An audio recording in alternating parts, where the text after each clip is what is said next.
Sounds so nice. This is the ASMR podcast. Could we do it? Oh my god. I don't. What does ASMR mean? I know somebody told me, but I totally forgot. No, we talked about it on the podcast. It was audio something. I just didn't care enough to listen. Audio sexual manual resonance. There it is. We should do a whole ASMR podcast one week. What does that mean? Soft tones. But you gotta talk like this. Oh, yeah. Hi, welcome to Twin Stick Radio. I'm gonna fuck you so hard.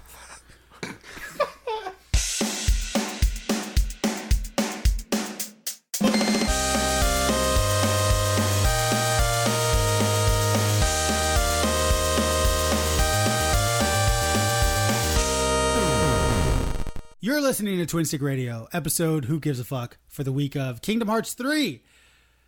Trey's out this week, so I am your main host, Chris Rodriguez. I am joined by Justin T. Lopez. Yes, all of those things you said were correct. And Everett Jordan. Hi. So Everett's on mic because Trey's not here, which is a welcome. I always love Everett on the mic because he's great. I think we should always have Ev on mic. I do too, but we just don't have enough mics. We never have enough mics. Somebody buy us a new mic and we'll have enough. Simple. It's just super simple. We're also not in the studio, so if it sounds a little different, that would be why. Or if you hear a cat, because I just heard Toulouse. So it might be my stomach. Yeah, could be my stomach. Could be the cat. Could be Whitney cussing because she died in Kingdom Hearts 3. Literally across the wall from us, Kingdom Hearts 3 is being played right now. And the two biggest Kingdom Hearts fans on this podcast have yet to play the damn game because of adulting. I hate it. It is. It's annoying. What have you guys been up to this week? Nothing. Absolutely nothing, yeah. Really? Yeah. Like nothing important, nothing interesting happened at all this week? I don't think so. Bree had a football game. She won. That was cool. Okay, that's good. That's Sports. Awesome. Yeah, sports. Woo. You watched wrestling. I did. I watched the Royal Rumble. I watched the NXT TakeOver Saturday night, and I watched the Rumble, which means I couldn't play Anthem with you Sunday night. Mm-hmm. But the Royal Rumble happened Sunday night, and for the most part, it was good. There's some things, you know me. I don't know what a bad Royal Rumble would be. So no, you're right. You're right. No one wins. I'm one of the marks that wears real wrestling shirts every day. Every day of the week. Is that a new one? Yeah, it's a new one. It's Jay White. He's the new leader of the actual Bullet Club. I like that one. Yeah, I like that one a lot too. Anyway, but the Rumble was good. There's a storyline wise because I know wrestling's fake, but real marks watch it for the story, which is pretty much non-existent because it's wrestling. What are you going to do? But in your defense, as someone who enjoys watching theater, I don't go to a theater and watch these live performers and assume it's real. Sure, it's like the same thing. Sure, yeah, I get it. Well, WWE is just like pure drama. It's like a dude soap opera. But from the most part, story wise, there was a few like what, like why, like that just doesn't make sense. Who has your job and how can I fire you? You know what I mean? If you could, would you write for WWE? Would that be a job of yours that you'd want? I don't know because I don't think I've ever sat down and tried to. So I don't know how hard it actually is. Mm-hmm. I would assume it's not tough, but you got to think you got a roster of like anywhere from 30 to 60 guys and girls that you would have to write storylines for. Mm-hmm. That's a lot of story. It's true. Got to make them all interesting. Yeah, and relevant. So exactly. And so I get why sometimes it's like you're watching WWE and it's like, wait, Rowan showed up to help Daniel Bryan. Why? Like that makes no sense whatsoever. Mm-hmm. But then like, what else are you going to do? Right. Mm-hmm. Well, part of it too is like they're all relying on that as their income too. Sure. So it's like they need the spotlight. Sure. Yeah, because you don't get paid unless you're on TV. Yeah. So, or at least you don't get the TV pay unless you're on TV. Yeah. What I was going to say before we started recording, do you ever have the thought, just in the middle of the day, you're sitting in your car driving, and you realize you haven't said anything all day, like you haven't interacted with anyone, so there's been no reason to just to say something? I have that thought in my car sometimes, and I'll just speak just to make sure I can still. I feel that, yes. Does that make sense? Sometimes I do, but then a lot of times I just have like conversations with myself. Like I'll just speak aloud. I get in that, but it's like I'll be sitting in my car and I just have the realization of like I haven't said anything all day. No, I don't because Whitney and I live together. We wake up together. Yeah. Like I think so. I always have somebody to talk to, so I don't ever have that feeling. I don't think. Question mark. Because there are days Well, no, because she'll come home for lunch. Like if I'm working, or even when she comes home and I'm in watching Friends or playing a game or whatever it is, she comes home and it's like I haven't said anything the entire morning. But that's also not true because I yell at Toulouse a lot. Yeah. Like I yell at him quite a bit for no reason. He could just be laying Maybe there. it's to hear yourself talk. Maybe I talk to Toulouse because it's that supplement that I need to talk with a human. Yeah. So I yell at Toulouse. Yeah. Toulouse, You're shut just up! projecting Right. your emotions No, Toulouse. onto your furry child. Bad kitty. No, baby, he's not doing anything. No kidding. It's for the podcast. Leave us alone. If you didn't know, we are a podcast about video games. We record each and every week, and I think we're up by Friday. I don't handle the uploading thing. Usually we're up Wednesday, maybe Thursday. Yeah, but typically by Friday. Yeah, but like sometimes I see our feed like update on like a Monday, and it's like, wait, we record tomorrow. Like, why are we just now updating? I don't understand it because it's not my part. We're up every week. We're up every week at some point in time, and we start the podcast. Other than the way we just started the podcast, the same way each and every week. Everett, what video games are you playing? Tamagotchi. Wait, like the No. thingy? Oh, No, I was like, no. oh my god! I was really impressed. Because like 2 weeks ago, Everett was like, "Man, I'm just not feeling video games." I was like, maybe he got a Tamagotchi and he's finally into something. I'm getting into tune with my inner child, very my inner good. 90s child. Very good. He's working as he got a Tamagotchi, a Furby. They are back. Tamagotchis are 100% back. Are they? Yeah. We got the girls, Sandy and Drew's girls. We got them each Tamagotchis, and they stayed with him for like 2 days. Oh, look at that. Yeah. So it kept an 8-year-old and a 6-year-old attention for 2 days. That's pretty good. Some things never change. Yep. Yeah, so nothing. I've been playing nothing. Really? Absolutely nothing. Yeah, nothing. Yeah. Trey, I don't want to speak for Trey, but I'm going to. He's in the same boat. That dude hasn't played a video game in probably, I would say, 3 weeks. That's crazy. It's crazy whenever I'm playing more games than Everett and Trey. Trey's busy, but this, I don't know. I think he's got a little bit of time to play, but he just chooses not to play during that downtime. Well, who was I having this conversation with? You were getting something, so it was just me, Everett, and Whitney. Your source of entertainment predominantly is video games. Mm-hmm. But for me and Trey, and we're probably Everett too, but me specifically, I enjoy watching TV, seeing movies. So that also fights against playing video games. Sure, but like I only have 2 sources of entertainment: is video games and music. 3, really. I don't consider music entertainment; it's my job. That's fair. That's sad. 3, I guess, technically is video games, D&D, and wrestling. Like those are my 3 media intakes that I intake every single week, and that takes up pretty much all the time I have for media intake. Mm-hmm. Yeah, that's just what I do. Yeah, like I squeeze video games in there, but there's just no. I always, other than like relationships, like Whitney and you guys, I'll prioritize video games over pretty much anything. Right. And work, other than work. Sometimes I prioritize video games over work. Let's a be healthy completely balance. honest. Yeah. Oh, so nothing. Nothing, but what I have been doing is catching up on the Stargate series. Did I say that? Dude, is it on Netflix? It's on Amazon. All of it. All of it.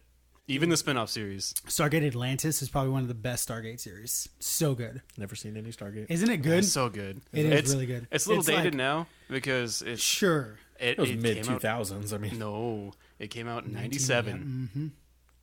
Oh my. The original Stargate TV series, because the movie was 1994, 95. Early 90s. And then they made the TV series. Kurt Russell. And then the ones you're thinking of were very sci-fi 2000s, like Atlantis. Like sci-fi. Yeah, Atlantis. It's the Galactica era. Yeah, exactly. Yeah. Stargate's great. I mean, they're not Star Trek good, but they're still really good. Yeah. Any games you are interested in playing? What's on your radar? Man, I can't Not a really... damn thing, probably. I'm toying with the idea of going back to Destiny for a little bit, but it's only because... Yeah. Yeah. I mean, waiting for that. I'm mildly interested, but that's because I have people who want to play with me. Sure. So. I mean, I didn't put it on the news. I was actually going to put it on Quick Save, but I didn't. I don't know why I didn't. I really meant to, but let's get into it real quick. Destiny had a big update today. Servers went down for a couple hours like they do and came back on, and they brought back the Whisper quest. So people who never did get Whisper of the Worm can finally go get it. All week, yeah, every day. It's not a certain day. You just have to do and it was any event. You just go do a public event on IO in the Lost Oasis, and the portal opens, which is awesome. Like, there's a lot of people who didn't do that and never got a chance to get it. Okay. That's good. The Last Word quest is finally live. So the exotic quest to get the hand cannon Last Word is live. And yesterday, Bungie put out a teaser saying for the quest, and at the very last 2 seconds of the trailer, a guardian gets killed by something, and then on the the wall you see darts hit the wall, and the darts are very reminiscent of Thorn, which is a year one. I'm sorry, a Destiny 1 year one exotic that was just. It was the gun in PvP. Yeah. Because what it does, it's the only gun that really does dot damage. So all you got to do is hit a Guardian twice, and then poison starts ticking on him. So it was a 2-tap gun in Destiny 1 to the chest to kill somebody. It was pretty ridiculous. Uh-huh. And this is the first big update since Bungie Activision, right? I mean, since they split, it's not really. It's not an update. I wouldn't call this an update. This is just like a. I mean, it is an update. It's like a patch. Yeah. Gotcha. There's some super changes apparently now in Golden Gun. Yeah. The more you kill in Golden Gun, the more super you get back. So if you can chain. So can you just keep it going? Yes. If you're in a situation where you can chain kill after kill after kill, there was a video online of. I think he probably got 8 kills as a Golden Gun hunter. Yeah. It's ridiculous. Yeah, it refills a bullet into the mag. Yeah. Yeah. That sounds a little broken, but yeah. Well, we'll see. Telesto's getting a nerf, which it probably needed in PvP because you could shoot somebody from across the map with that damn fusion rifle and they'd die. There's some updates. It's nothing like groundbreaking. Yeah, other than the Last Word quest and maybe Thorn coming at the end of it. But it sounds like they're kind of just bringing stuff that they already had, and it's like, here's not necessarily fan service, but you're taking a very popular gun from Destiny 1. Yeah, I think you're bringing back a mission that maybe people didn't really get to do, but you already have it. I think. Go ahead, Ev. I was just gonna say. I think actually you are right. It's just fan service. Mm-hmm. I think Last Word coming back is 100% fan service, and if Thorn is at the end of this quest as well for some reason, it's just fan service. And that kind of comes to the crux of Bungie's problem is that they're real good at recycling content. I'm not saying this is bad content. Yeah, I'm not saying the Last Word being in the game is not bad. It's just after Black Forge and people like me just literally unplayable content. It's still you still haven't given me a reason to go back. Right. So I don't know. It's interesting. Yeah. But Destiny fans are happy. It's good. That's all good. Yeah. What are you playing? That doesn't happen very often. Destiny fans are happy. What are you playing? Well, Destiny fans are only 10% of the player population, so of course they're happy. That's true. So you raise a good point. But even then, the big streamers, what they played over the weekend? Anthem. Yeah, they put 20, 30, 40 hours into Anthem over the weekend. They didn't even touch Destiny. Yeah. I was talking to Daniel, a good friend of ours who plays video games with us, a good friend of mine at least, and he was talking about how he listens to the Destiny Community Podcast every week. Mm-hmm. And Pope Bear, which is a pretty big name in the Destiny community, hasn't played Destiny in almost 2 weeks. Tefty doesn't play Destiny much anymore because he's like, I can't, there's no reason to play. Yeah. So these guys who started the Destiny Community Podcast aren't even really playing Destiny. They're doing Resident Evil 2 and Anthem and Kingdom Hearts. Mm-hmm. So it's man, you're even losing your main player base because the complaint is I can't do everything. Right. So there's no point in me doing it if I can't progress. Mm-hmm. So anyway, what are you playing? You kind of touched on it. So this weekend, you kindly shared one of your friend codes because we are friends. Mm-hmm. It's official. He shared a code with me. Damn it. So I played Anthem. Means? Son of a bitch. It's contracted. EA recognized us as friends. So it's binding. Yeah. Whatever that's worth. Right. And we'll touch on that later. But so I played Anthem. I don't know if I did play a little bit more of Red Dead. Okay. And then tonight and for the foreseeable time, I'll be playing Kingdom Hearts. Yep. I only played Anthem. Mm-hmm. I don't even think I started up Star Wars this week. It was a busy week. Yeah. It was a busy week because I really wanted to clear my entire weekend for Anthem. But Friday we had Friday I had a gig in San Marcos. Saturday we had a party to go to in Seguin. So my night, and then Sunday night was Royal Rumble. So my nights of playing Anthem were gone. Yeah. So I tried to squeeze as much time in Friday morning, Saturday. I got to play a lot Saturday because Whitney was really cool. It was like, oh, just sit here and play Anthem. She went out and did some shopping, and I literally sat here all day on Saturday and played Anthem. Nice. Got a lot of time in it. I think I understand it more than I think most people do. Probably because you see a lot of people playing and they're like, we'll get into it later, but I saw a lot of like YouTubers like playing it like a shooter. It's like Anthem's not a shooter, and they're like, oh, the guns filled up. It's like that's because the guns aren't your main source of damage. Like jumping and flying and hovering and anyway, we'll get into it. We'll get on it, but yes, I just played Anthem. Like I said, my nights were busy, Royal Rumble and everything like that. So yeah. Let's get into it. You guys ready to get into it? Sure. Yes. Are you ready to rumble? Is that a wrestling thing? I think it's a boxing. It's like an announcer thing. Yeah. He was a boxer announcer first, right? Who? Let's get ready to rumble. That was a boxer. That's guy. a boxing Jock Jams. Who? You're gonna say some Jock Jams there? Yeah. Dun, dun, dun, dun, dun, dun, dun. That's the intro to the news from now on. Yeah. Dun, There you go. dun, dun, dun, dun, dun, dun. Sample that, Everett. I wonder what the licensing would be for that. Like if anyone would really care. Yeah, it's only 5 seconds. I Right? sounded super monotone. I don't even think I had the pitches right, so it doesn't really matter. Toulouse, get out of here. He looked at me like I'm an ass. He's like, I just want to be a part of the news. Get out of here. Go. I really hope they could hear that. There are I don't care. Number one. News. GameStop has announced that they are no longer in pursuit of a buyer, citing, quote, the lack of available financing on terms that would be commercially acceptable to a prospective acquirer, end quote. GameStop is currently still searching for a permanent CEO, which I did not know about. They are CEO-less right now. That's crazy. Had no fucking clue. And as of this podcast, their stock price has dropped 27% to $11.25 a share. The last time shares were that low was in June of 2005. Man, I could buy shares in GameStop. You could at buy, a reasonable price, and you would lose money you would watch them, and it would you just watch that money go away. Yeah. I had no idea they were still looking for a CEO. They're CEO-less right now, and now they have terminated the prospect of a buyer buying them. That's crazy. So are they just accepting their I don't know. death? I don't know. I don't know. Seppuku. Yeah, exactly. They're like, we'll end this on our terms. With their plastic replica. The Keyblade, their honorable like Keyblade death, their plastic Keyblade that's all Yes. over the stores everywhere. It's actually a sword made of pops, like pops that no one wanted. It's Prince Harry and Kate for some reason. Covered in socks that nobody bought. Yeah, I don't know, man. I don't know if it's I don't know if this is GameStop finally saying, "Hey, we're finished. Let's just go out with a fart," or I don't know. I don't know what it is. Yeah.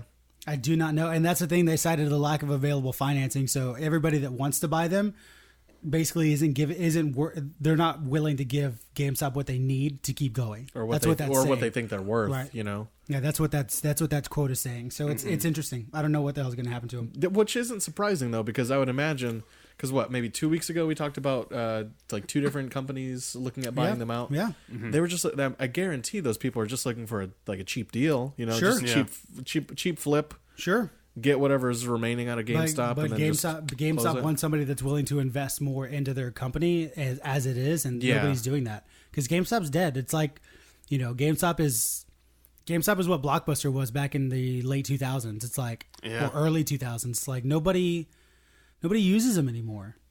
There's really no reason to, really. I mean, we still shop at GameStop, but I shop at GameStop for like Seguin, like for Jimmy, because he's a good friend of mine. Right. So. And GameStop has some shitty practices that we'll touch on later. Sure.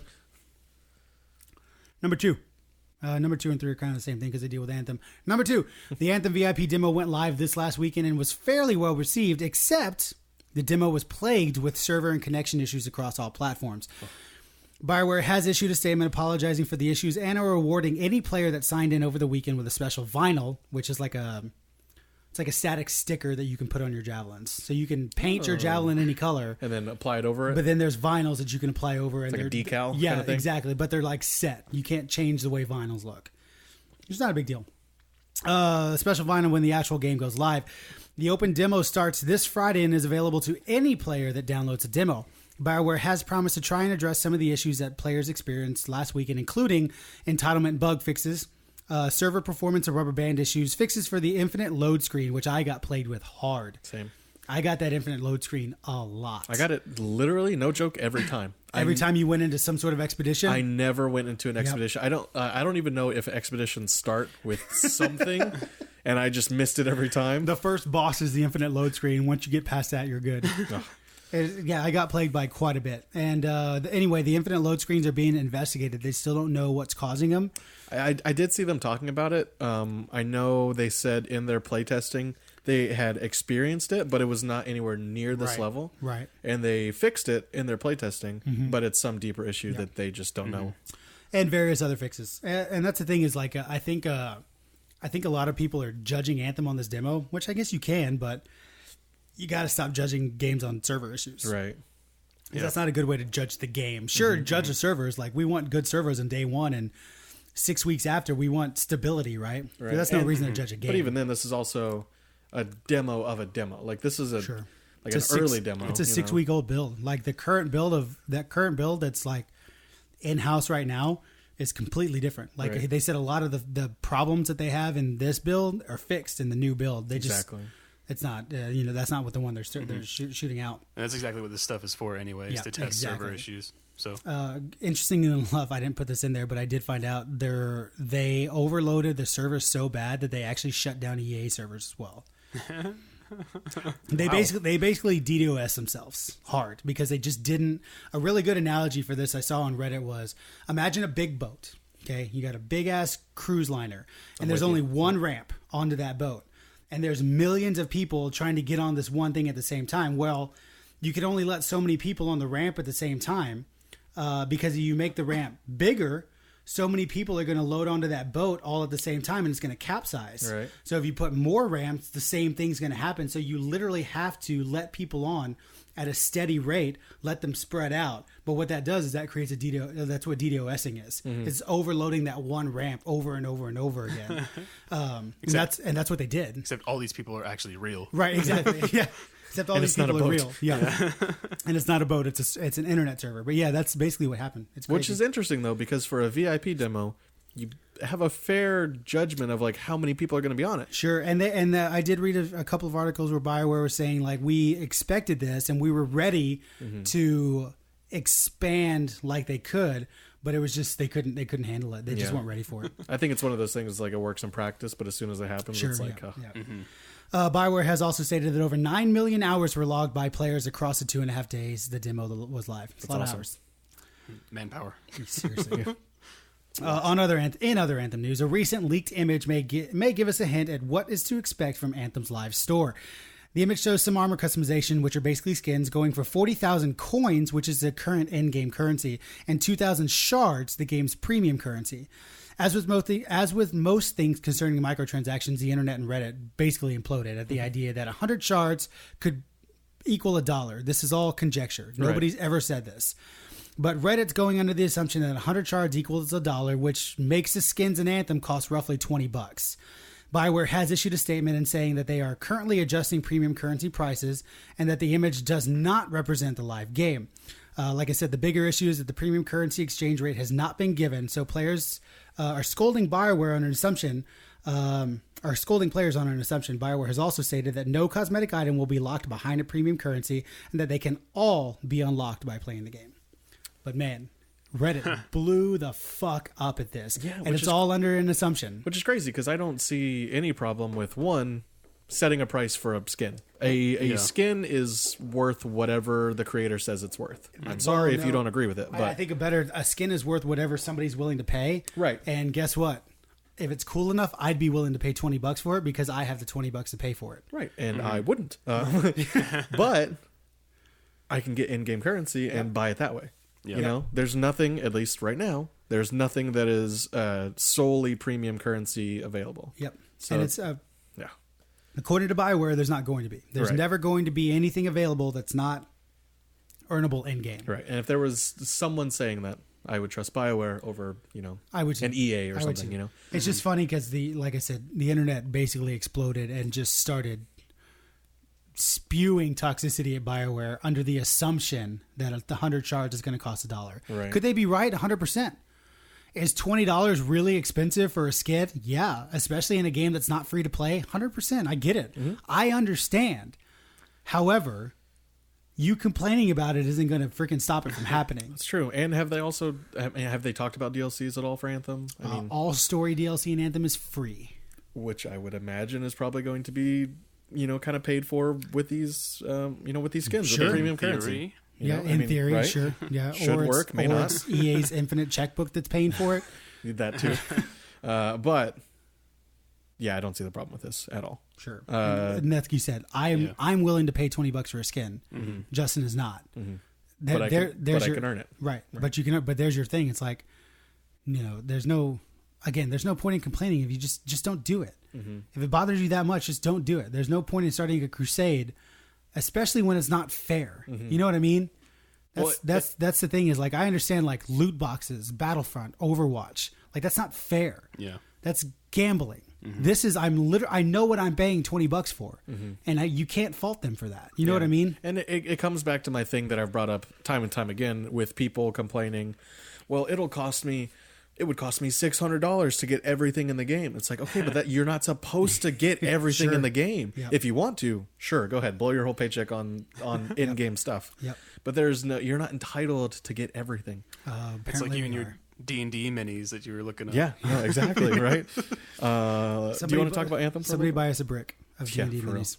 Do you want to talk about Anthem just real quick? Yeah, we can real quick. So, like I said, I know Everett didn't play it and he's not planning on playing, but Justin and I got a good amount. I got about, I'd say 10 to 15 hours worth of Anthem playing over the weekend. Maybe 10, closer to 10. I got a decent part of my Sunday playing it. And so you played it and you had to reach certain levels to experience certain javelins and whatnot. Yeah.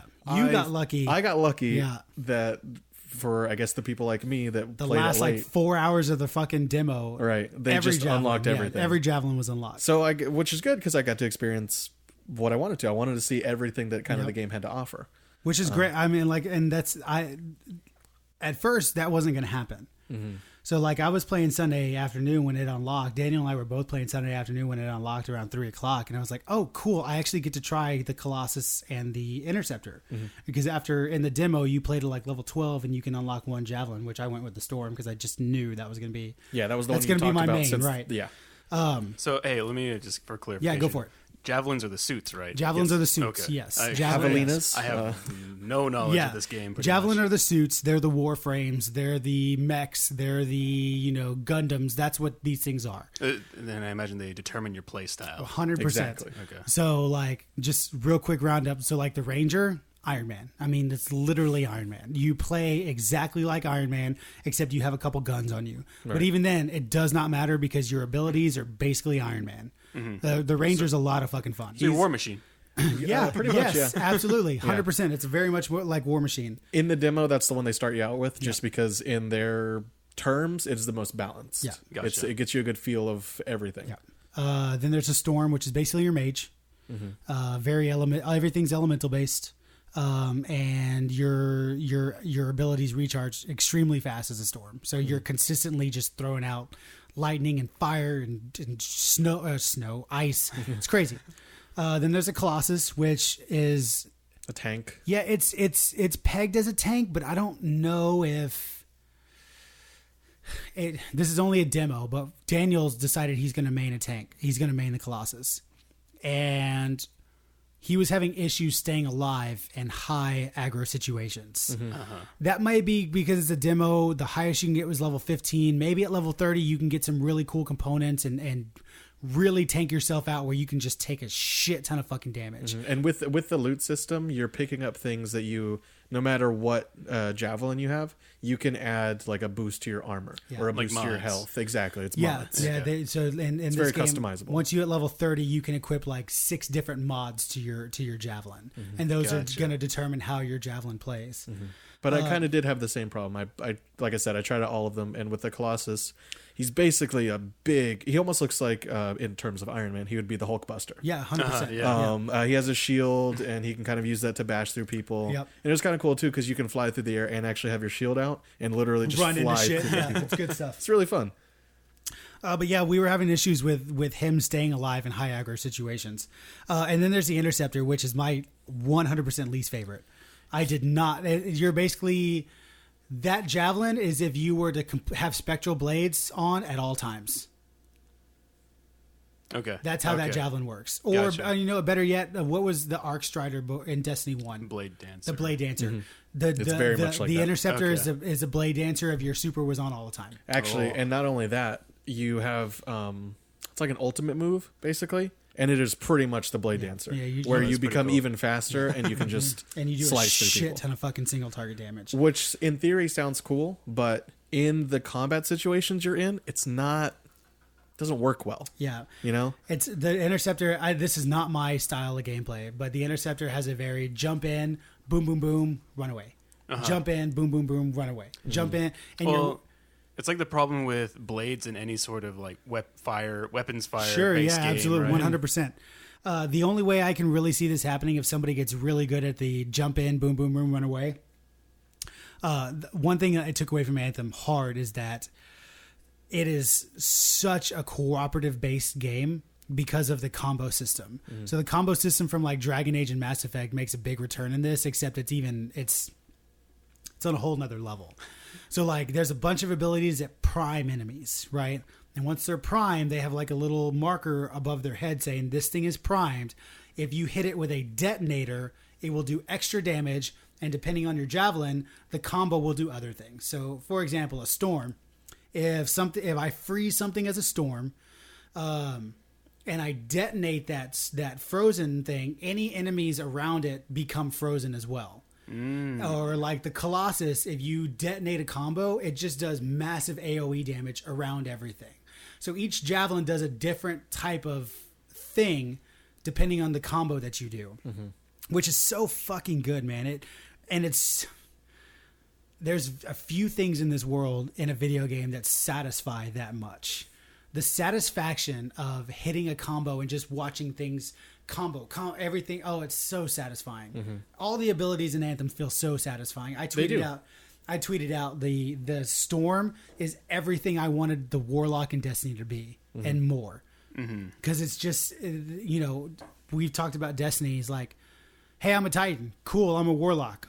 Doesn't fucking matter. We're both doing the exact same thing, except, I have a bathrobe on and you have fucking, Legos on your head. Like that's the only difference. There's no difference between Titans and Warlocks. Yeah.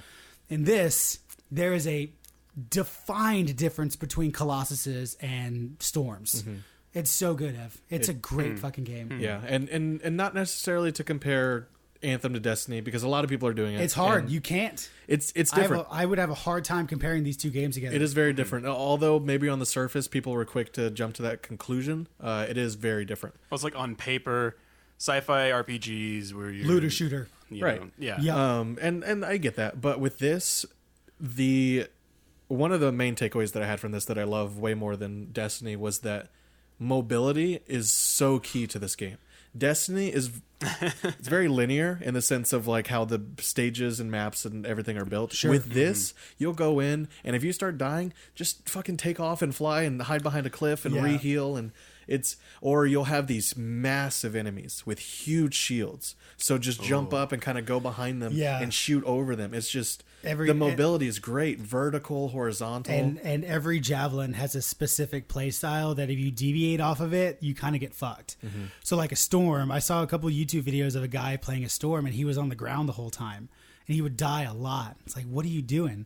So when you hover as a storm, that's when your shield comes up. And you can take a shit ton of damage as a storm when you're hovering. Plus, you have like a blink type teleport, so it's easy to dodge shit, and you don't overheat as a storm when you're hovering. So like there's an overheat mechanic as you're flying in Anthem. Unless you're actively cooling off your jets by like going underneath a waterfall or skimming a lake or something like that, your jets will overheat and you'll end up crashing down to the ground. Which is a simple yet very cool mechanic. Very cool mechanic. But the storm doesn't overheat if you're hovering. So if you're hovering around shit, the only time your heat goes up is when you blink. So as a storm, you're basically hovering over the ground and crowd controlling. You have freeze, you have lightning, you have fire. It's like, guys like, hey, I can't get this shield down. Lightning, boom. Hey, there's a group of enemies coming from the east. Boom, boom, boom, boom. Freeze them. Let them sit there for 10 seconds. That way we don't have to worry about them. Just drop a lightning bomb on them. I love the way the storm plays. It's so freaking satisfying because you're not necessarily like doing Ranger or Colossus damage or even Interceptor single target damage. You're controlling the field, and it's so satisfying. It's like playing a wizard in D&D. It is. I love playing wizards in D&D. Lots of crowd control. Because that's basically what you do. You're not a damage dealer. You are a whole person. You are, hypnotic pattern. You're doing all these crazy-ass things to make it easier for your D&D party to beat big bad guy. Yeah. That's the way the storm is. But then when it's time to fucking tap that to activate that ultimate, oh my god, the storm's ultimate basically brings comets down. It's basically like meteor storm, but like elemental things. So you bring an ice meteor, lightning meteor, fire meteor, and just things just incinerate. It's they're insane. just gone. It's so good, so fucking good. And like you, I was very much plagued by the bugs. Sure. I had the loading screen one. I had one where the sound totally cut out.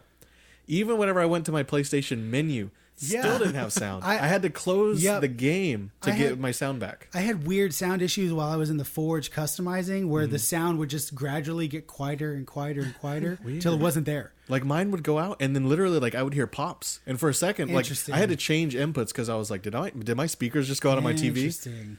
Yeah. Yeah. It was really fun. It is a lot of fun. I'm looking forward to this weekend, and I'm very much looking forward to the 22nd. I think it's going to be a very, as long as they're stable, I think it'll win people over. Yeah, I hate comparing it to Destiny or Warframe or Monster Hunter or any of these other shared world games. I hate comparing it because it's not the same. I think Anthem is very much going to have a dedicated audience that's not going to pull from Destiny. It's not a Destiny killer. You know what I mean? Yeah, I think it appeals to different playstyles. I think it does too. Visually, I think it looks really cool. It's pretty. I was a big fan of like this. It's a mix of sci-fi and then walking into the main town that you start in. Fort Tarsus. Yeah, Fort Tarsus. It gave me almost like a Skyrim, like Whiterun. I got Middle Eastern like vibes from Fort Tarsus. But cool. it's very fantasy meets sci-fi. It's pretty cool. Yeah. And the story, at least the mission that we got to do, I thought it was fun. It was fun. Yeah, it was lighthearted, but really cool. It was. You get to talk to a couple people in Fort Tarsus, and there was a bartender that was trying to make it as an actor. Yes. So he was like, "Hey, did you see me as Sentinel number 2 in this make believe TV show?" And it's like, no, but. Maybe at some point in time I can win the full game. I don't know. And I love that. Like I didn't even realize there was like options. I guess you're in social interactions and you can choose what you say. Yeah. And the voice actor that they have doing it, or just the way he says these lines, it's actually really funny. Yeah, it's good. Like it's really good. I was pleasantly surprised by this. Yeah, I'm looking forward to it. Yeah. Anyway, so moving forward. There's Anthem for you. Yeah, check it out. I think we might have more. I don't want to stay on it too long, but did you do the Stronghold at all? The dungeon? I think it would. So the Stronghold, it wouldn't load for me. I don't think. My God, I was in like an infinite loading even if I restarted it. My God, they're basically strikes. It's a strike. Yeah. It's so good. So that's the boss fight in it. It takes on hard. I think it took us 15 minutes to beat the boss. You call that a bullet sponge? I don't care, man. It's a video game. Of course it's going to be a bullet sponge. It was a fun fucking fight because, you had your Colossus grabbing aggro, and when he couldn't grab aggro, you were all like dodging around trying to avoid this venom spit that takes you down in one shot. Ooh. Also, while there's ads coming around, so the Storm and the Colossus are both trying to grab aggro and take out everything while the Ranger still does it's so good. That Stronghold was a shit ton of fun. If that Stronghold is anything like the other ones, which I hope they're better, I could replay those Strongholds over and over again because it's just fun. Yeah, I guess that's going to be the one thing to set it apart from me is like, how does the end game look? Sure, because then that makes it worth the investment. Right. The only thing we got is there's 3 difficulties up until you get level 30. There's easy, medium, and hard. easy, normal, and hard, not medium. Yeah, and you can, and that's the thing. You can change the difficulty of the missions, and it gives you better rewards for better difficulty. And it's all instance based. Like hey, Bungie, it makes so much sense. Right. It's like the light bulb should be coming on, Bungie. Yeah. Like anyway, but after hard, it becomes Grandmaster 1, 2, and 3. And so Grandmaster 3 enemies do 3,000% more damage. Wow. So there's your end game, right? Your end game is basically trying to get legendary loot, or I think it's legendary. I can't remember what the highest thing is. But that's your end game, right? Once you hit level 30, your whole thing is to try to do grinds, do strikes, do whatever the hell it is end game's going to offer to get better rewards to move up in that Grandmaster scale. Because at level 30, like right at level 30, there's no way you can do Grandmaster 3. You have to get better gear. So you do whatever it is to get better gear, and hopefully there's a lot of activities to do that. Hopefully it's not just like 2 strongholds that you do at the end of Anthem. I don't know what it's going to look like. But what you said is that's going to be the determining factor. What does in-game look like? Mm-hmm. What is going to keep people coming back weekend, day out? You know, what's going to keep people playing this game? Yeah. For me, it's the gameplay. I love that gameplay. Anyway, man, we did that a lot. Keep going forward. That was our topic, everybody. Yeah, that's fine. Number 4, 9. 3? Kingdom Hearts 3 is officially out today. However, over the weekend, many consumers were met with an email from GameStop informing them that their fully paid pre-order of the limited edition GameStop exclusive Kingdom Hearts themed PS4 Pro had been canceled, and their money had been refunded. GameStop tweeted this out. Due to an error, we oversold on pre-orders for the limited edition Kingdom Hearts 3 PS4 Pro, and unfortunately, some orders had to be canceled. Guess who had an order canceled will receive a $25 gift coupon. We apologize for the inconvenience and frustration this has caused. It makes me upset just hearing it. We didn't even get one canceled, and I'm upset for this. Yeah, and like I tweeted at you, that was probably for the best that you didn't even get to order one. $25 fucking dollars as a sorry. This thing you've been waiting for 13 fucking years. So okay, so let's go even before that. You're canceling pre-orders the week the game that comes out. You didn't catch this beforehand? You know how many you sold, you know how many units you have. Mm-hmm. You're not like people in China are not making these, yesterday. Sure, like they're done. They're shipped. Sure, and you're canceling them now. And then as a sorry, $25 as a in-store credit as a sorry. $25 can't get you anything at GameStop except for like some used games. So some socks. And some socks. Yeah, some socks for sure. All that $25 is doing is saying, here's $25 that you can only spend in our store. Please come spend that money that you would have spent on your PS4 on other stuff. Yeah, pretty much. And the worst thing is that, so I was talking to the GameStop manager in New Braunfels, Texas. And she was saying, she got an email saying that the web in-store pre-orders are going to be fulfilled.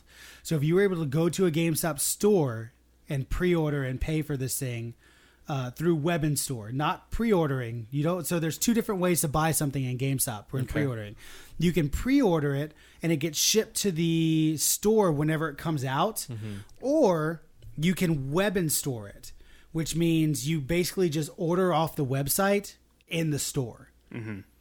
So does that make sense? I follow you. So it's essentially like one essentially gets a general order from the warehouse. Right. They get it in. And this one is specially ordered on the website. On the website. So it's almost like I'm personally ordering something versus like, hey, GameStop, can you guys go ahead and order me one? Exactly. Like GameStop's like, who wants a PS4? Exactly. We'll pool our money together and we'll just make a big order. So she was saying the web in-store orders are being fulfilled. However, GameStop opens at 10 o'clock when all around the world. Mm-hmm. When these things went live, it was 8 a.m.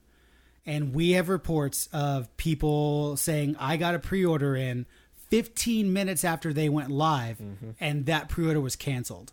So how do you expect there's no way anybody got a web and store order in, because if GameStop opened at 10 and 15 minutes after 8 a.m., they were basically sold out. Nobody's going to get this thing. But you know who did get these things? Because they're all over eBay right now.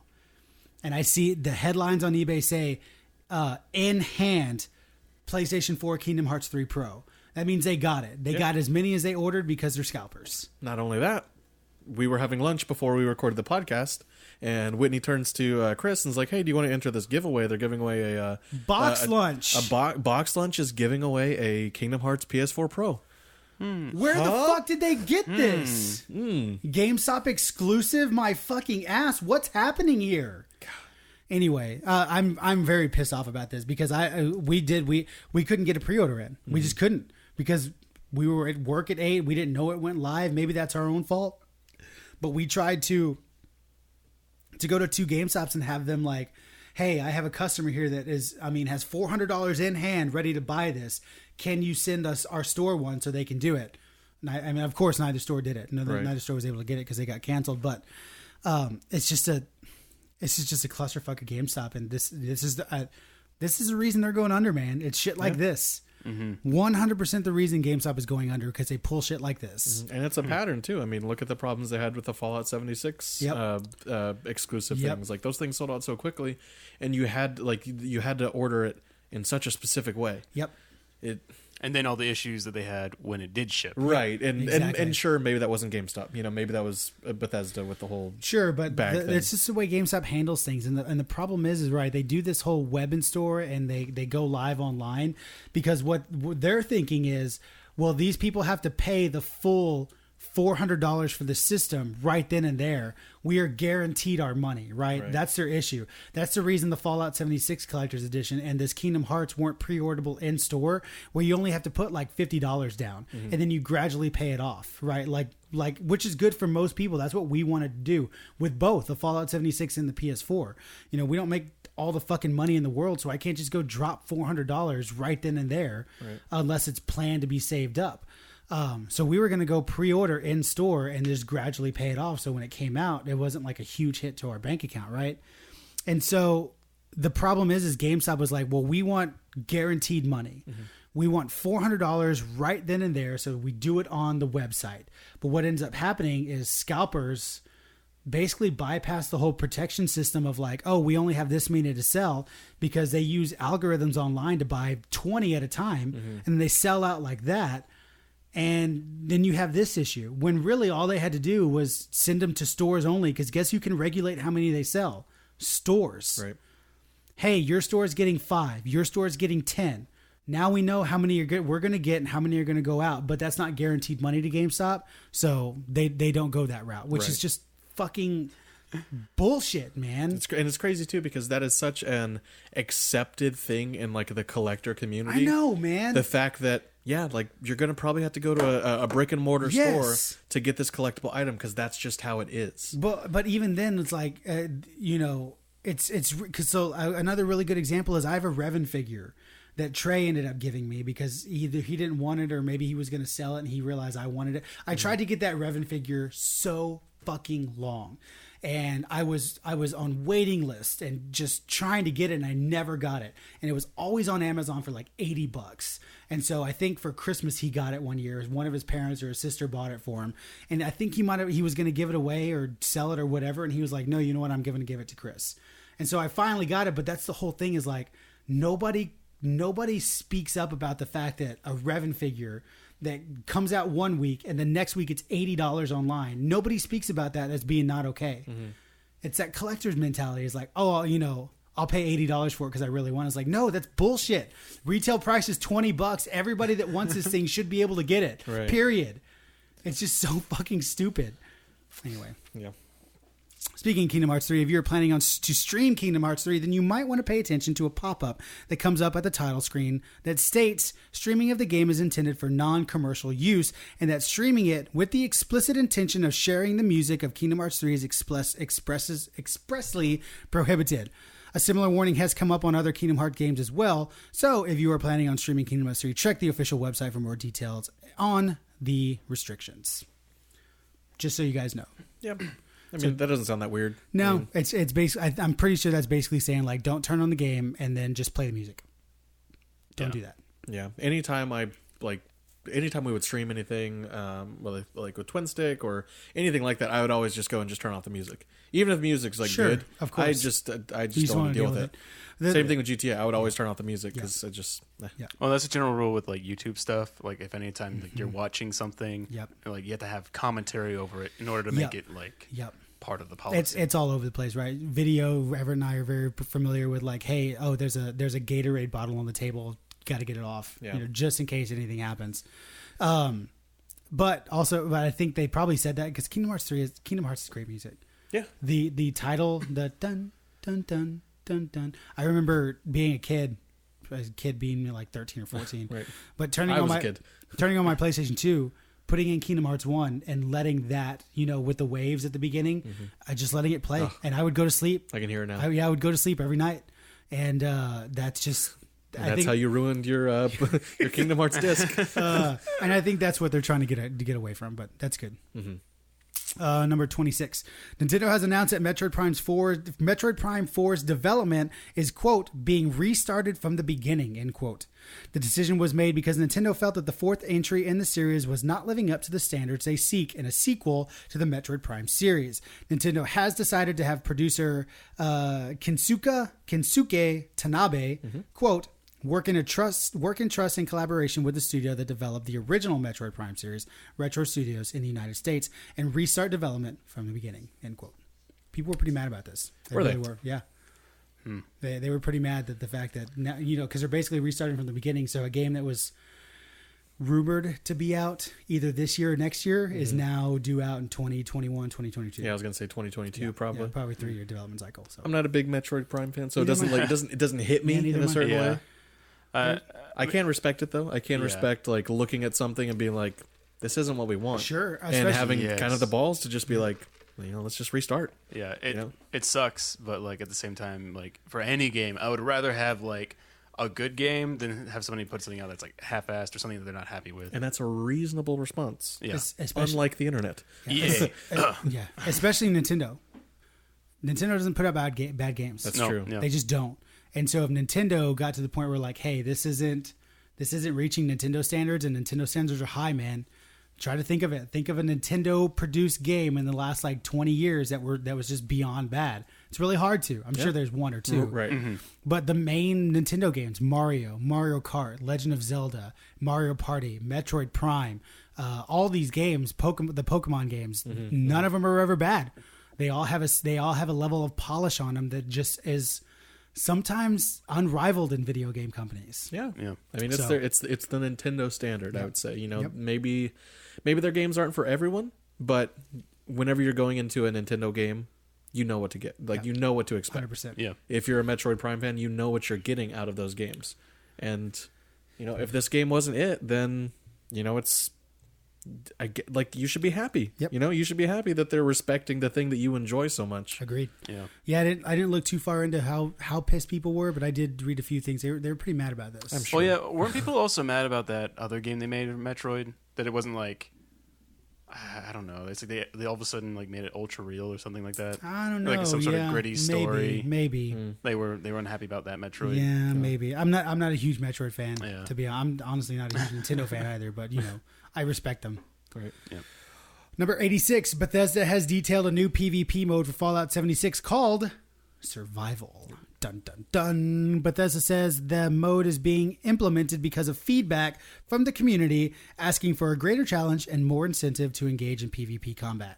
Nobody asked for that. When the new mode goes live, players will be able to choose from the new Survival mode or the current mode that is being dubbed Adventure mode. Players can move their already existing character to the new mode or create a new character. Survival mode will basically work the same as adventure mode, except that everybody that's not on your team will be marked as an enemy, and the rewards for killing other players will be greater, i.e. more caps and items. Death in survival also means you can only respawn at your camp or Vault 76. So, I see two glaring problems with this. Number one, Nobody asked for this. Right. They asked for a game that is stable and playable. When your community is 10 people, it's not that hard. Yeah, I think for the most part, people are saying, why are you giving us this when your game still doesn't work? Right. It sounds like something that they were probably already working on. Sure. And they're like, this is what you wanted. Number 2, players can...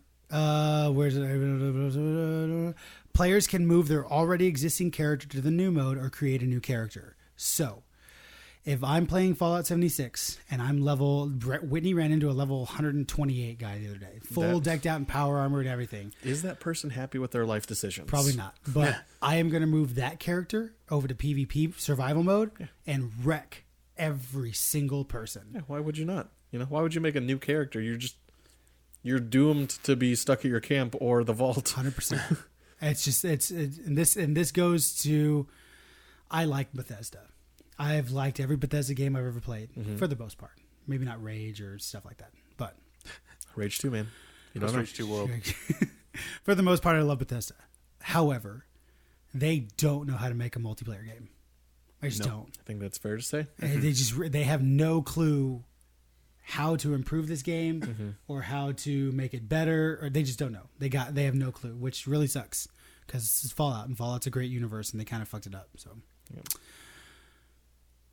Speaking of Fallout, last week it was rumored that Fallout 76 retail copies were being pulled from store shelves in preparation for the game to go free to play. Oof. The rumor began circulation because of a YouTuber by the name of The Quartering. I put you in here, The Quartering, because there's one of these days we're going to talk about YouTubers and the unbelievable ignorance of YouTubers, because it's amazing. All right, I'm with you. The rumor began circulating because of a YouTuber by the name of The Quartering made a video in which he presented that the game was unavailable on Australian retailer EB Games website and Amazon.com having a very low stock. I would just like to say I have not heard EB Games in a long time. Apparently it's only overseas. I didn't know this. We kicked him off on the boat. Yeah. And they got sent to Australia. Right. Well, that's typically what happens to people who went to Australia. GameStop, you're next. Yeah, no shit.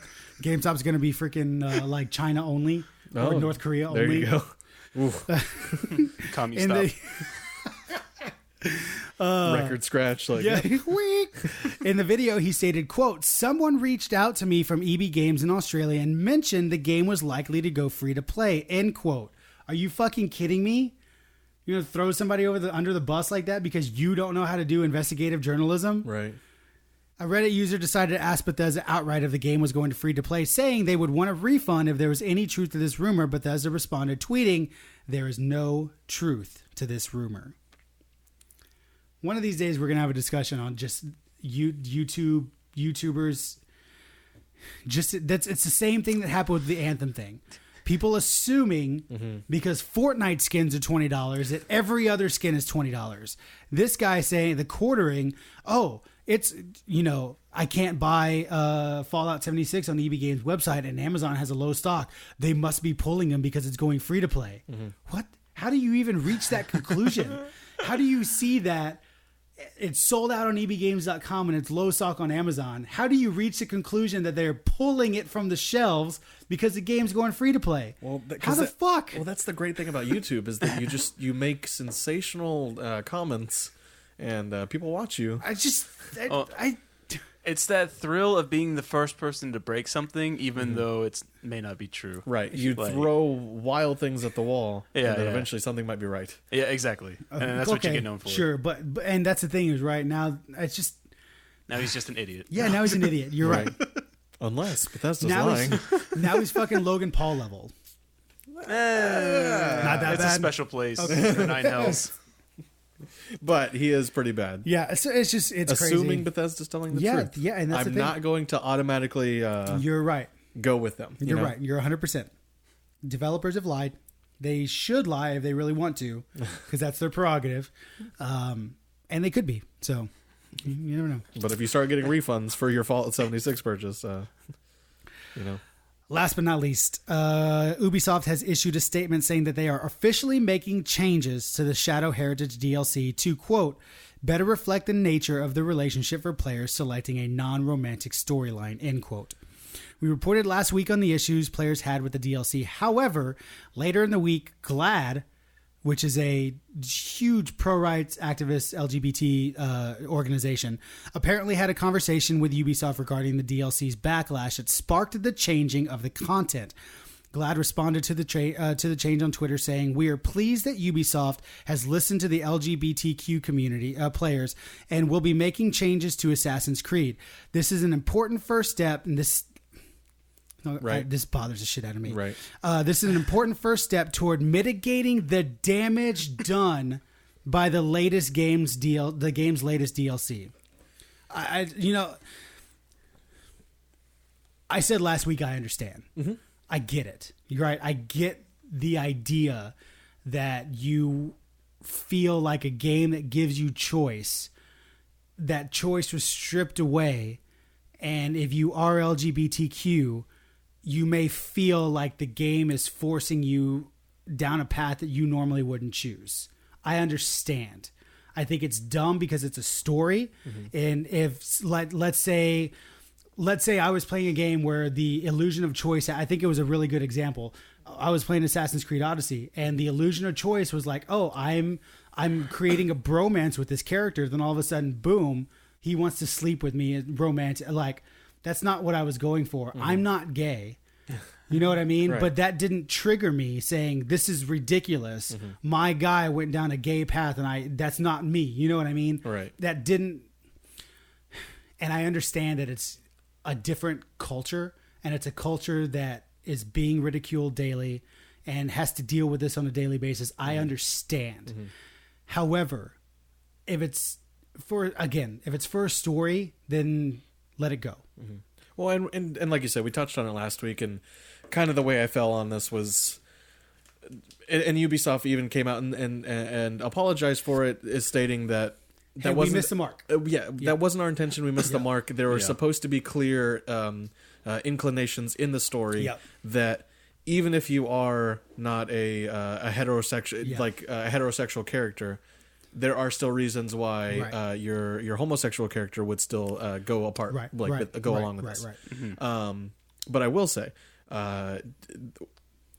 the worst way to ever accept an apology is by saying, that's a step in helping what you've done to me. Well, it's just a power play, right? Like, I'm sorry, but fuck you, whoever wrote that tweet. Thank you for listening to us. This is a good first start in mitigating the damage. Yeah, it's like, dude, it's like, get off your high horse. Yeah, it's like PETA, right? Any like really like hardcore pro rights activist group or organization are just the most pretentious, just entitled people in the world. And it really bothers me that they consider a video game damaging to the LGBT community when there are people literally shooting people that are gay. Yeah, there are literal genocides. And you consider a video game telling a story damaging to your community. Well, and not only give me a fucking break. Not only that, so they're doing their part and they're going in and making whatever changes they have to the story to make it make more sense. Okay, great. Sure. That's awesome. You're making your story better. What other steps are you wanting? That's the first step? Are you now wanting monetary compensation? I don't know, man. I don't. It bothers the crap out of me. This one bothers the shit out of me. It bothered me last week because, like I said, I'm always a proponent for story. Mm-hmm. I'm always a proponent for story. And if a story goes in a direction that I didn't see coming or that I don't agree with, it doesn't mean that I have the right to fucking criticize it like that. Right. It just doesn't. But I don't know. I don't know. I'm old. I'm a firm believer in equal rights, but a big part of equal rights is that it is equal. So sure, they can make up for however they made you feel bad. Okay, great. Sure. But they don't now have to go in the opposite direction to now cater to you. Right. Because then that's not being equal. Right. That's not what you want. You don't want them to have to go out of their way to be like, sure, let's throw some rainbow flags in Greece. Sure. Just to make people feel better, because then now you're pandering. Sure. So, but again, I'm old. I'm very old school. I feel like I'm very accepting of a ton of people's choice. I'm very accepting. Right. It's just it's sometimes I just think it's dumb. I really, really do. I just think it's extremely dumb. You know, if you wrote a story in which a Mexican national or a Mexican person was portrayed as like the quintessential Mexican, I'm not going to get mad. You know what I mean? Yeah. It's just I don't whatever. I don't get it. I don't fucking get it. Well, just like how their DLC hurt your feelings, your tweet hurt mine. So. I expect compensation, damn it. All right, we're moving on to quick save. Do you have anything to say? I'm sorry. Nah. All right. Moving on to quick save. Tell us everything. How long have we gone, Ev? We're about an hour in. No, we're doing That's good. it? Yeah, we're doing Shit. Dude, it's fantastic. You just want to go home and play Kingdom Hearts. No, I just wanted just a bite-sized podcast. Okay, we'll see how it works. Moving on to quick save. If there's anything you like, stop me, but don't. The announced/unannounced space exploration game from Ubisoft that was originally teased in Watch Dogs 2 has officially been rebooted as a co-op multiplayer shooter. The game was called Pioneer. Okay. Anybody remember this? Anybody play Watch Dogs 2? No, but I do remember the Easter egg type thing. So in Watch Dogs 2, you could break into the Ubisoft offices as a mission. Mm-hmm. Yeah. And if you hacked into one of the computers, it would show you a trailer. And later on, Ubisoft revealed that trailer was a trailer for an unannounced space exploration game. Think No Man's Sky, right? Okay. But from Ubisoft. Well, that game, which was called the Pioneer, has been rebooted into a co-op multiplayer shooter. So there you go. It's completely opposite direction. 180. See, they looked at No Man's Sky and they're like, "Oh, that did not do well." Oh shit! Son of a bitch. Anthem did great. Resident Evil 2. The Resident Evil 2 remake has shipped over 3 million units across Xbox One, PS4, and PC. Good shit, man. It's doing really well. Good shit. I watched a lot of gameplay of it. It looks really fun too. No longer Matt Mercer. I know, man. I saw the opening scene and Leon talked and I was like, "That's not Matt. Like that really sucks." But he's too busy. Was Matt the original? Yeah. Yeah, he was the original. Yeah. He's been doing voice acting for that long. Yeah. Also, he was young. I mean, it's Matt Mercer. Matt Mercer can do whatever the fuck he wants. That's true. But maybe his voice changed over the years. Yeah. And they wanted that really young Leon because Leon's young in 2. He's very young in 2. Yeah. So. And it's also like prospective, like for future Resident Evil games. Yeah, that's true. Oh, that makes sense. But I'm sure Matt could have done it. Maybe I'm sure there was a reason why they didn't. He's so busy though. I'm sure. Maybe that's what it is. He is busy. You never see a lot of these guys in these games anymore. Right. Like Ashley Johnson is doing Last of Us. Laura did Uncharted. Lost Legacy, is that what it's called? Yeah, Lost Legacy. But other than that, you don't see these guys doing voice acting much anymore. Yeah. Sam and Liam do directing, but that's their day job. So Overwatch probably owns Matt Mercer now. Yeah, for real. They're like, you can do your D&D thing, sure, yeah. But your voice, that's ours. Yeah, exactly. It is of note though. Shipped over 3 million, not sold. So right. Still really good. Yeah, still really good. The Future Foundation and the Bombastic Bagman Spider-Man suits have been added to Marvel Spider-Man on PS4. Bombastic Bagman is just the dumbest suit in the fucking world. It's a Fantastic Four costume with a bag on the head. Yeah, 100%. Yeah. The dumbest thing in the world. And he did that in the comic because he was there. There was an emergency, and he was in the Fantastic Four headquarters. Yeah, he didn't have a suit. He didn't have a suit, so he just put on Reed Richards' his suit and put a bag over his head and went off and fought crime in that comic. It was the dumbest thing in the world. Yeah. However, the Future Foundation suits are some of the coolest design suits in the world. Yeah. Have you seen this one? Yeah, I have. So cool. Yeah, I mean, I feel like they already had like maybe 2 other like black and white suits. I don't know. Yeah, but this one's predominantly white. That's true. So it's super fucking cool. It does look pretty cool. A new mode has been added to the Red Dead Online. To the Red Dead, what the fuck am I, 90? A new mode has been added to Red Dead Online called Gun Rush, and is described as a more traditional battle royale mode, other than the Make It Count mode that is currently in the game. So I'm kind of sad that Red Dead Online just didn't take off. I know. Can we talk about that for a second? Yeah, because yes, you know what, we can, because they just came out with RC races in Grand Theft Auto Online. Did they? Yes, and they're literal RC cars that you race like around the golf course in the city. They're tiny fucking RC cars that are fully customizable, and that sounds fucking awesome. Yeah. I understand Grand Theft Auto is a lot easier to develop for because it's just a weird fucking world that Red Dead is, but come on, man. Red Dead Online, the 8-player heists. What's going on, guys? Where is it? Where is this fucking just good content? Right. God. It took them a while. It took them a while to do GTA stuff, right? I understand. I get it. It did, but just even the stuff they're putting out for Red Dead Online, it's like it's kind of more of just the same. Yeah, man. I get it. There's less mechanics to it as far as like what you can do. I want to play Red Dead so bad. I do. I want, but there's no reason to log in and play Red Dead Online. Well, and that's the thing. Even whenever I do turn on my PS4 and I play Red Dead, and sure, I'm not done with the story yet, but nothing is pulling me to play online. No, of course not. There's story missions I haven't done online, and it's like I would rather just do the Yep. story in the game. It's just, God, it frustrates me. I want to play that game so bad, and the problem is Anthem comes out in 3 fucking weeks, Yeah, it's not gonna happen. and Division comes out 2 weeks after that. Gotta catch up on Kingdom Hearts. I want to try to finish Kingdom Hearts before Anthem. To be honest with you, I think you can. I think so, you. too. Yeah, you can. and Me, you know, I'll see you next year. yeah, and Division comes out in March, and like, unless Red Dead just adds like the ultimate fucking cowboy fantasy that's replayable, there's just no point. It really sucks. Really sucks. BioWare has officially announced that they are adding a social hub to Anthem after players made the suggestion after testing early builds of the game. So there was no social hub in Anthem to begin with. It was only you go do the things, you come back, and you go back to your Fort Tarsus, which your Fort Tarsus is going to evolve how you make choices in games. Totally makes sense. You can't have a multiplayer do that. Right. Now they have added I want to say the launch pad is what they're calling it. And it's basically like a Javelin hangout sort like of a thing. Javelin social hub where up to I think 8 or 16 Javelins can all load in randomly, and That'd be all cool. the forge is there, the shops are there. So if it's just a nice place to go hang out, Yeah. which is it's cool. I It's like cool that they're adding it. because there's a lot of from the looks of it. It looks like there will be a lot of decent amount of Oh customization. yeah, dude, And my storm looks so good. see, I was telling you, I went for more of the bare metal. I liked it. I don't know. It was really cool. I didn't do fine, all yeah. bare metal. Yeah. I did like, some like rugged, Sure, some, yeah, but of it was course. all different Yeah, shades of of course. metal. And I was like, man, this is such like a badass, like a Mach 1 sort of like, this is my first suit, Yeah. OG suit kind Now I of. want to show my storm to everyone. It's It's so your cool. Danger Zone This is suit. my this Yeah, is it is my storm. Danger Zone suit. Oh, okay.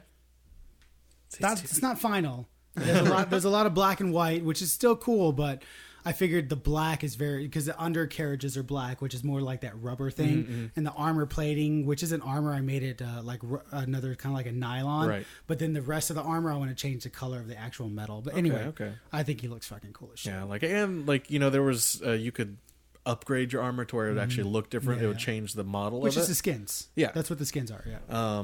So I mean, like stuff like that's cool. Yeah. I love. But I think a social hub will be really cool to see other people's yeah, you can creations. show exactly. Because in your expeditions, you're focused on other stuff. Exactly. According to a recent poll taken at 2019's GDC, only 18% of developers are currently working on, quote, next-gen titles. That's surprising. Is it? I mean, if it's to believe, I mean, what we've gotten some people saying the next gen's coming out in 2021. Yeah, but only 18% of developers. That means like 4 or 5 launch games. That makes sense. I mean, I guess, but I mean, don't you think that some people who are coming out with games in the later half of this generation's cycle is also going to make it for next gen as well? Maybe. Like a If you're GTA Rockstar, sort of thing, If you're Rockstar, sure. right? Any other company probably doesn't have the money to do that. That's fair. I don't know. We're also looking at a future that might be less like console exclusivity. So like, what is the next gen except Sure. better graphics? That's Sure. fair. Yeah, You know? it's almost like a PC. It's like sure you can play it on this one or that one, but this one's probably going to run it better. Sure. And also- you'll have your Microsoft And even box. Yeah. Because I think Microsoft is planning to launch their cloud services this year. Yeah. So basically you can play any of their games on like a mobile device. Yeah. You stream it. yeah. Which that might be why there's 2 different Xboxes coming out possibility. next Right. year. It's like Microsoft is a good example of someone who you can kind of clearly see the roadmap that they're laying out Sure. in pieces. Sure. And it's kind of all lining up to what we talked about, Also- in previous Also, podcasts. it's like you think about next gen, and usually you always think, oh, there's a graphical upgrade, right? We went from 8-bit to 16-bit to 32-bit to full 3D graphics in the PlayStation era, and now 3D graphics has evolved from 9 polygons to thousands upon millions upon. Anyway, we're at Anthem now, and guys, just go to any YouTube link where they're broadcasting in 4K. I don't understand how you make a game look better. Right. Like I mean, don't. I'm pretty sure I was playing in 4K. Yeah, possibly. You probably were, or in Red Dead. It's like I don't understand how you make games look better. So what does next gen even look like? Yeah. You know what I mean? Because the possibility of making real world graphics just isn't there yet. Right. Quantum computing. Yeah, exactly. Yeah, which we're still years off of. But But this is all the conversation that people had when Halo came out. sure. Yeah, sure. It's something that typically our brains can't comprehend until we see it. Sure. And then we don't realize that we're seeing that difference. Sure. You know? It's somebody needs to set the next trend, which is we don't know. We don't know what's going to happen. Well, we just need to start going backwards. thought it was going to be VR, but it is not. No, maybe AR. I wish. I still think HoloLens sounds way better than VR. I love the idea of sitting down on my couch, blank wall in front of me, putting on HoloLens, and my heads-up display in games is part of my glasses. Yeah, I agree. And then on the wall I see my screen. You know what I mean? I think that sounds great. But whatever. Imagine D&D with the HoloLens. Oh my Yes, god! See, dude, now- I've imagined it. I'm there. AR is for me. AR is the future. I don't care about VR. D&D with a HoloLens. Oh, the battle maps. Yeah, no, 100%, No, dude, the minis. dude. Well, Everything. Well, yeah, everything. Imagine like your character casting. 100%. Yes. That I mean, like I know, like there's a version of the Yu-Gi-Oh card game that does that. Like when you play, and it's in Japan. No, 100%. I know. It's like a big arcade machine, and you pay for you rent specific decks, right? And when you're playing Yu-Gi-Oh, you set it down on this board, and on the back side or the front side of the card, this board reads it, and scans it, yeah. up on screen, it's showing the battle that's happening on the so cardboard. cool. It's really cool. It's not AR, it's it's a screen, but you're still, it's really cool. You put a card down and the monster comes up on screen, and it's just cool. It's really, getting really there. cool. I mean, I saw a kind of a different example. It was a pool table that it showed your trajectory like Interesting. live. You could Interesting. see the line developing where you moved your cue and everything. Actually, It's you know kinda cool. what? There was a game on PlayStation 3 that took advantage of that camera where you put the card down and the monster came up. I don't know if it was good or not. Yeah. It looked cool. They do that all the time on phones. Mobile phones do that all the time. Oh yeah, because they have that ability to just like Yeah, the scan AR distances. codes. Yeah. Because I think in my iPhone, like I can like put a ruler down and like Yep. see how far something is. Doesn't on work my well, desk. but yes, It doesn't- you can. yeah, it Have you doesn't work. compared You need really good. You need really good lighting. Compare what? a ruler? Oh, I don't know. Like 'cause that's something I've wanted well, to do. right. Exactly. No, that was my thinking. It was like typically when people are like, you want to compare For those, sizes, yeah, like, for those of you who don't know, I held my phone to my penis, and Right. you brought up the ruler. not his penis. His No, I didn't. pants. Yeah, no, my pants. It's Yeah, off sure. the charts. Yeah, it's Okay. weird. Hold on. Anybody got two iPhones? I think we're gonna need a couple iPhones. I need an iPad for this one. XL. You know what? Fuck the last one. I don't even care. That was funny. What's the last one? Head writer of Cyberpunk 2077 and one of 3 creative directors of Witcher 3, Sebastian Stepien, is now working at Blizzard as creative director. Wow. Yep. I don't want to do the games because PlayStation Plus hasn't happened yet, so we'll do that next week. Oh. Okay. Well, there you go. Nice and concise. Hour 15. It's just about exactly Yeah, pretty I much think- just I about like that. it. It was I think quick. we're- I It think was we're witty. there, yeah. We intertwined the topic Yeah, with 100%. the news somehow. 100%. Man, we should do this more often. You just want to go and play Kingdom Hearts. That too. Yeah. I would like to say the same thing, but my girlfriend's across the wall playing Kingdom Hearts with her cat headphones on. Yeah, right but now. I guarantee if you were like, "Hey, babe, you want to go lay down?" No. And she would go lay down, and then you could go play. I have the morning off tomorrow, so I'm going to play there you Kingdom go. Hearts. So, if you like what we do, please leave a rate. I'm sorry. How's it go? Please leave a rate. Please rate, review, and subscribe. Rate, review, leave a rate. Yeah, right. Ding the bell. Leave a rate, speak a review, and subscribe to us. That's exactly what we say every week. We are on Apple, iTunes, Spotify, everything. Do we say that Apple here? iTunes? Yeah. Do we say that here? Is We there don't say another that iTunes? here, right? Yes, you do. Yeah, Okay. you're doing great. This is weird. Doing fantastic. I don't know what happening. We're at Apple iTunes because it is Apple iTunes. It's just iTunes, man. We're on the Apple iTunes, EYE Yeah. tunes. Spotify, and pretty much all the podcasting apps. Where Everything. you can find us. You can find us Just everywhere. everything. You can follow all of us on Twitter, the social medias. On Twitter, I am at Shortchange Hero with the 3 instead of the E in Hero. Justin is at Justin T. Lopez. Everett is not on Twitter, so it doesn't really fucking matter. And I say that he's right here and he agrees. I know. I mean, that. you're not wrong. Yeah. And Trey, who's not here. And Trey's not here, so it doesn't matter. He's at Darth Trey, if you feel like it. Our theme song that you heard beforehand is made by Connor Manning. He is at Twitter at Connor something 13.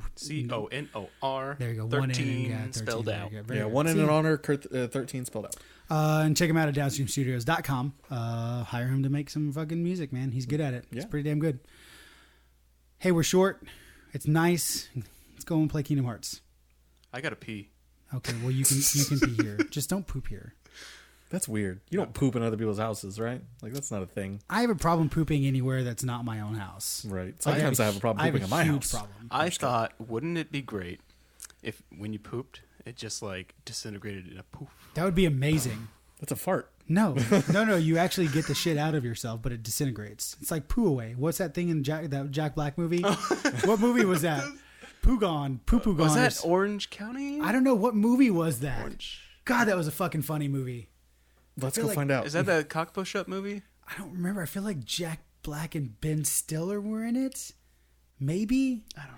It was, that was the whole premise of the movie was they were trying to sell Poo-Poo-Gone. Poop away. Poop away. Maybe it's poop away. Oh, I totally forgot. We had a letter. Oh, we did. Oh. Hey. Oh my goodness. Well, we'll scrap Bonus it. action. Y'all redo that ending after Edit the letter. No. No, we're just gonna keep it the exact same. This is good. Well, I don't want him to think we didn't read it. Do it. We're reading it now. This is my first time reading it, so I'm just going to read it out loud. I thought Justin was That's gonna say this is my fine. first time reading. Let's just let it ride. So we had a letter written in, not a letter, email, written from Damien. Oh snap! Hey Damien. Oh yeah. He says, hey guys, how's it going? BT Dub, Damien, if you're listening, we want you to know that Jeff, Your D&D character. chased an ox away from a battle, and we haven't seen you since. Yeah, you live on somewhere. We're not sure why you chased the ox, but you did. Right. So We just needed to write him out somehow. right. So he was dumb enough to chase an ox. Mr. Meeseeks lives on. Let's see. He says, hey guys, how's it going? It's been a good minute since my last email. How's life been for y'all? Well, Good. let's get into the meat of the email. Let us answer the question. Sorry, how's it going? It's good. Great. Fantastic. So I do have a question. And is the all-in-one Kingdom Hearts 3 bundle worth the $100? Have y'all played Nier Automata? Automata. This really is Justin's first time reading. And if y'all have, what do you think of it? Man, lots of questions. I've been playing it with my little free time, and it's surpassing my expectations. I like the gameplay; it's crispy as fuck, and the story can only be described as buck wild. Yeah. Let's see. I haven't played that one, but I know of it. Yeah, And I know of it as well. I pretty much like secondhand played it, just with like all I was Sure. told about it. Sure. But like I ended up reading the story myself, and the story is wacky. Is it? Yeah, because it continues from the other series. Okay. The Is ones it before buck it. wild? Yeah, Nier. Oh, yeah. The Nier. Yeah, Nier. Yeah, Nier was like it was a single player, but there were two characters that you controlled simultaneously in battle, right? In this one, No, the old one. I'm not sure. I think I'm thinking of the right game. Well, basically, all the games are interconnected in some weird way, some like high fantasy way. Like, in this game is like so many thousands of years It in is the future. sure, and it's really weird because I remember Nier like almost being, I don't know, whatever. Keep going. Well, to answer No, his Kingdom Hearts question, yes, it's worth $100. Yeah, I agree. I mean, Kingdom Hearts 3 Anything Kingdom Hearts is worth. well, just from a consumer perspective, Kingdom Hearts 3 by itself is $60. So for $40 more, you're getting Kingdom Hearts 1, Chain of Memories, Recoded, Kingdom Hearts 2, Birth by Sleep, Dream Drop Distance, 358 over 2, and 2.8. Right. You're getting 8 games for $40. You're getting almost 2 decades of games. Yeah, worth. no, yeah, 100%. You're getting about 12 or 13 years worth of Kingdom Hearts games. Especially if you haven't played them and you have no idea what's going on. Yeah. True. And if I'm not mistaken, the trilogy lays it out in a chronological order for you to play as well. Oh, that's smart. So it's Kingdom Hearts is not easy to follow. Right. It's pretty convoluted, but if you get a grasp of it, it's I think it's one of the best stories in video games, personally. So He also said he enjoyed playing D&D with us, so he would like to do that again Hell sometime. yeah, dude, that was fun. That was really fun. Now for his big question. Oh shit! Right? I know. He what? tacked What in the like 3 heck? different Surprise. questions. Oh my god! He says, do y'all think that you can get fatigued from online multiplayer?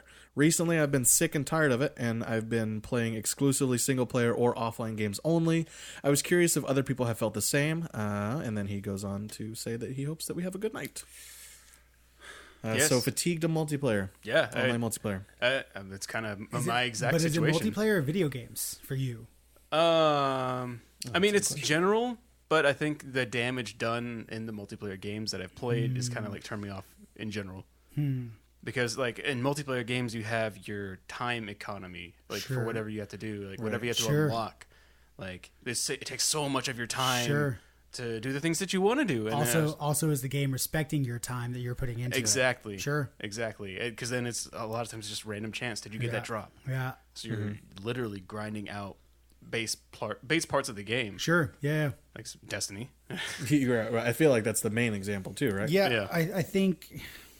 I know for me, like the main online multiplayer games that I play are typically games that are like match based. So Overwatch, Rocket League and stuff to where it's very easy to just hop in, play. Sure. If I don't want to play, then I can just not play it. No investment. You know, involved. exactly. Very, very low investment. And it's all based on like how much fun I'm having. If I'm not having fun, there's no other incentive to play. Sure. Yeah. So that kind of works for me. But getting into Anthem, now it might be the other way. You know, I might actually start buying into the loot-based economy of things, and really wanting to invest time into a game. Yeah, I think. To answer the base question, at least for me, I don't think I could get tired of massively multiplayer games. Only because there is such a huge variety of them that the play styles are infinite. At least for me, right? Yeah. I've told it on the podcast. Destiny's off my PlayStation. It doesn't even exist on my PlayStation anymore. It's gone. And I probably won't ever play Destiny again for a long, long time. To be completely honest. But Anthem's coming out, Division's coming out. Those are two games that I'm going to do my best to play simultaneously.